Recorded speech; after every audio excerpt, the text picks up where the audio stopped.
Alhamdulillah, wassalatu wassalamu ala rasulillah. Nous voyons encore cet autre hadith qui prouve le droit du mari sur sa femme. Il dit ici, من حديث أبي هريرة رضي الله عنه أن النبي صلى الله عليه وسلم قال لو كنت آمرا أحدا أن يسجد لأحد لأمرت المرأة أن تسجد لزوجها. Dans le récit rapporté par Abu Huraira et d'autres, le prophète, à lui les éloges et le salut, dit: si j'avais eu à commander à une personne de se prosterner devant une autre, alors j'aurais commandé à la femme de se prosterner devant son mari. Si j'avais commandé à un individu de se prosterner devant un autre individu, alors j'aurais donné l'ordre à la femme de se prosterner devant son mari. Bon, un hadith très important. De prime abord, nous disons la prosternation des hommes les uns devant les autres était une forme de salutation admise chez les communautés d'antan. Et pour preuve, le verset de la sourate Yusuf: il éleva ses deux parents sur le trône, et alors tous se prosternèrent devant lui. Tous se prosternèrent devant lui, c'est-à-dire ses parents ainsi que ses frères. Il dit, ils se sont prosternés devant lui en guise de salutation. D'autres ont dit, ils se sont prosternés en raison de son grade et de son mérite et de sa noblesse. Sharafuhu. As-sujud li sharafihi, kama sajadatil malaikatu li Adama li sharafihi. De la même manière que les anges s'étaient prosternés devant Adam en raison de sa noblesse, de sa supériorité sur le restant des créatures. Dans tous les cas, cette prosternation des hommes les uns envers les autres n'est plus d'actualité. Elle est interdite dans la religion révélée à Muhammad alayhi salatu wassalam. La prosternation est devenue le droit d'Allah exclusif, et c'est une des formes d'adoration qui ressort notamment à travers la prière. Il dit قال النبي عليه الصلاة والسلام هذه الكلمة في مناسبة كما عند أبي داود. Le prophète alayhi الصلاة والسلام a prononcé ces mots à une occasion bien particulière, comme cela ressort à travers le recueil de l'imam Abu Daoud. من حديث قيس بن سعد بن عبادة, d'après le récit donc de Qais ibn Sa'd ibn Ubada, أنه قدم على النبي عليه الصلاة والسلام من الحيرة, يعني بلدة في العراق بقرب الكوفة, كانت منزل الملوك, ورجع من الحيرة فوجد الناس هناك يسجدون للمرزبان, يعني رجل من كبارهم من عظمائهم يقال المرزبان الفارس الشجاع. فقال النبي عليه الصلاة والسلام النبي أولى بهذا, فجاء فأخبر النبي بذلك, فقال النبي ما قال, يعني لو كنت أميرا أحدا أن يسجد لأحد لأمرت المرأة أن تسجد لزوجها. Donc il dit, le compagnon du nom de Qais ibn Sa'd ibn Ubada est revenu d'une ville appelée Al-Hira qui se trouve en Irak, pas très loin de Koufa, et qui est une très ancienne cité, qui était d'ailleurs le chef-lieu, disons, de la royauté. C'est dans cette ville, Al-Hira, que logeaient les rois, donc des anciennes dynasties. Il dit, il est rentré depuis cette région, donc de l'Irak, où il a trouvé les gens qui se prosternaient devant Al-Marzuban. Al-Marzuban, c'est un terme spécifique qui signifie le cavalier brave, courageux. Entendez par là donc l'homme important parmi eux, l'homme, le dignitaire important, le guerrier important et respecté parmi eux. Il se prosternait devant lui. Et il s'est dit, le prophète est plus en droit d'une telle prosternation. S'il y a un homme que l'on peut estimer et respecter plus encore que ces rois, c'est bien le prophète alayhi salatu wassalam. Donc il en a informé le messager, mais le prophète a dit ce qu'il a dit, c'est-à-dire si j'avais eu à commander à une personne de se prosterner devant une autre, j'aurais demandé à la femme de se prosterner devant son mari, chose qu'il n'a pas faite. Mais ce récit laisse entendre que le mari a un droit considérable sur sa femme et que la femme se doit de le respecter grandement, de l'estimer grandement et de lui obéir. Donc, comme je l'ai dit, ce hadith il est rapporté par plusieurs compagnons et apparemment donc à plusieurs occasions. Il dit في بعض الرواية الحديث في بعض ألفاظه أنه جاء عن معاذ أنه ذهب إلى الشام أو اليمن فوجد النصارى يسجدون لقساوستهم وأساقفتهم فتفكر في أن النبي عليه الصلاة والسلام أولى بهذا فأخبر النبي عن ذلك. وفي بعض الرواية أنه جاء وسجد فسأل النبي صلى الله عليه وسلم عن هذا وذكره العلة فقال رأيتهم يسجدون لأساقفتهم وأنت أولى بهذا فقال النبي عليه الصلاة والسلام لو كنت آمرا أحدا أن يسجد لأحد لأمرت المرأة أن تسجد لزوجها. Donc dans certaines versions du hadith, rapportées cette fois-ci par Mu'adh ibn Jabal, qu'il s'était rendu dans la région du Cham ou encore au Yémen et qu'il y trouva donc les chrétiens qui se prosternaient devant leurs dignitaires religieux, al-Qasawisa ou al-Asaqifa. Il a réfléchi un instant et il s'est dit que le prophète est plus en droit d'une telle marque d'estime, de respect, de vénération. Il en a informé le prophète qui a dit ce qu'il a dit, donc le récit cité plus haut.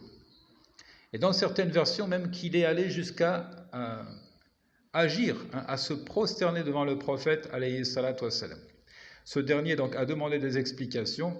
Il a dit, j'ai vu qu'ils se prosternaient devant leurs dignitaires religieux et tu es plus en droit d'une telle attitude, mais le prophète a répondu, si j'avais eu à commander à un individu de se prosterner devant un autre, j'aurais demandé à la femme de se prosterner devant son mari. Donc, as-sujudu lillahi azza wa jalla, faqat, la yajuz an yusjada li ahadin, la li hayy wa la li mayt. Comme nous l'avons dit, l'adoration c'est devenu le droit exclusif d'Allah. La prosternation est devenue le droit exclusif d'Allah. Il n'est pas licite de se prosterner devant quelqu'un, une créature quelle qu'elle soit, vivante ou morte. Ya ibadatun mukhtasatun billahi azza wa jalla. Lianna as-sujud huwa ghayatul khudu'. C'est une adoration donc strictement réservée à Allah et qui exprime le summum de la soumission, le summum de l'humilité et de la soumission. ما في أكثر من أن الإنسان يدع وجهه الذي هو أشرف الشيء وجبينه على الأرض وفي نفس الوقت يقول سبحان ربي الأعلى منتهى التذلل أشرف الشيء يدعه في الأرض موضع الأقدام يقول سبحان ربي الأعلى. Donc il n'y a pas plus grande marque d'estime et de glorification et d'humilité, comme je l'ai dit, et de soumission que la prosternation. Parce que l'individu pose à même le sol, à l'endroit foulé par les pieds, la portion de son corps qui est la plus noble, à savoir son visage. Il pose son front à même la terre. Et il dit alors en toute humilité, toute gloire à mon Seigneur, le très haut, le très élevé. Donc c'est encore une fois une adoration propre à Allah. On n'a pas le droit de se prosterner devant une créature.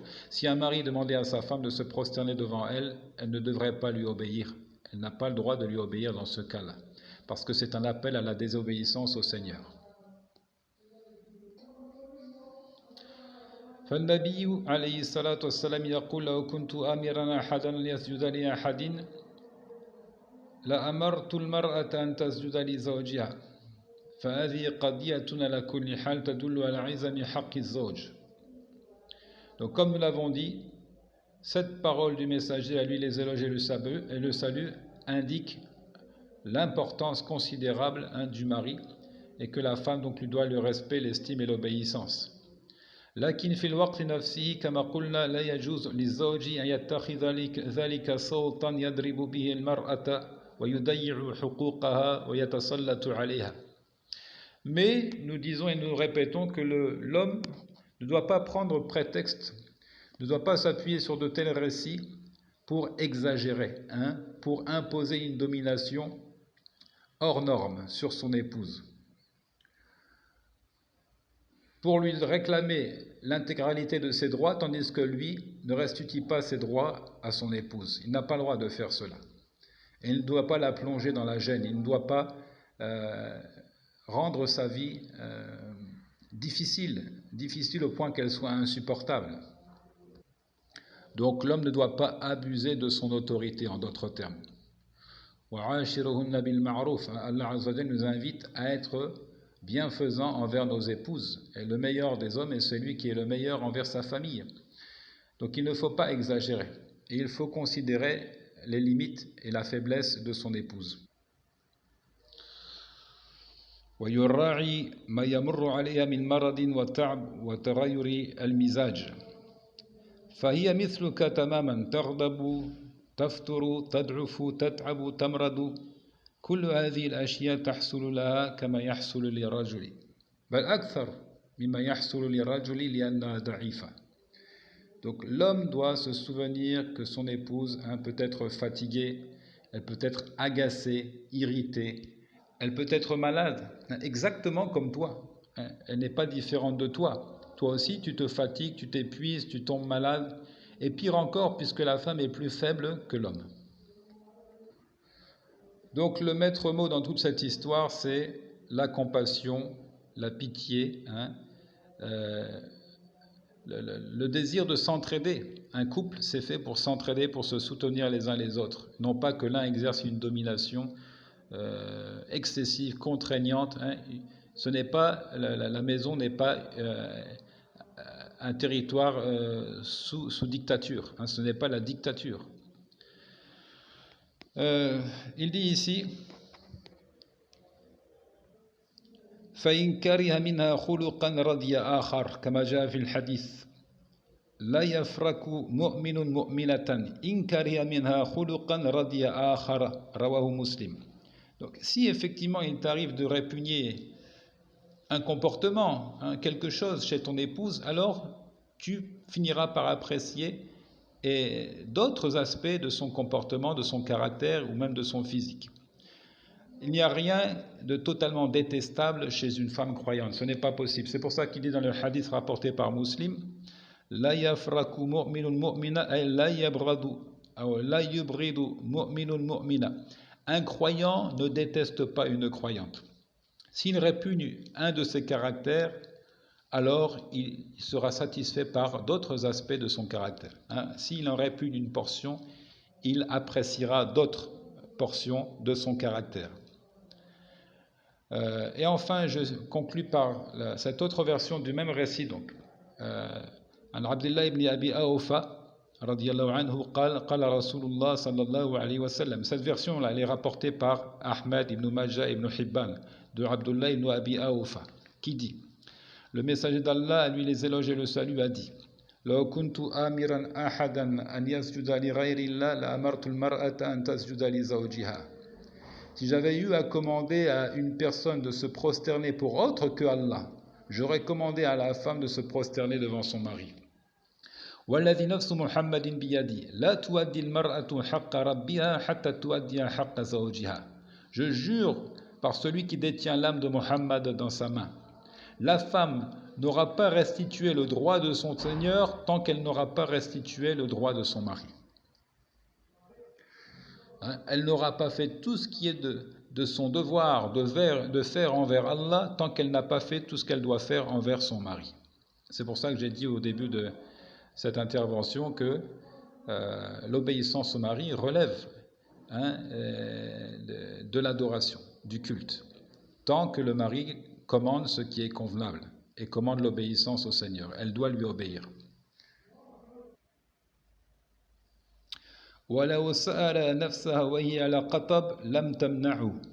Et il ajoute enfin dans ce hadith, si il l'appelle, s'il réclame son corps, c'est-à-dire il désire avoir un rapport charnel avec elle, tandis qu'elle est sur la selle du chameau, sur le dos du chameau, elle ne doit pas s'y refuser. Nous avons expliqué dans le hadith précédent ce terme de qatab qui est la selle du chameau. Wallahu ta'ala a'lam.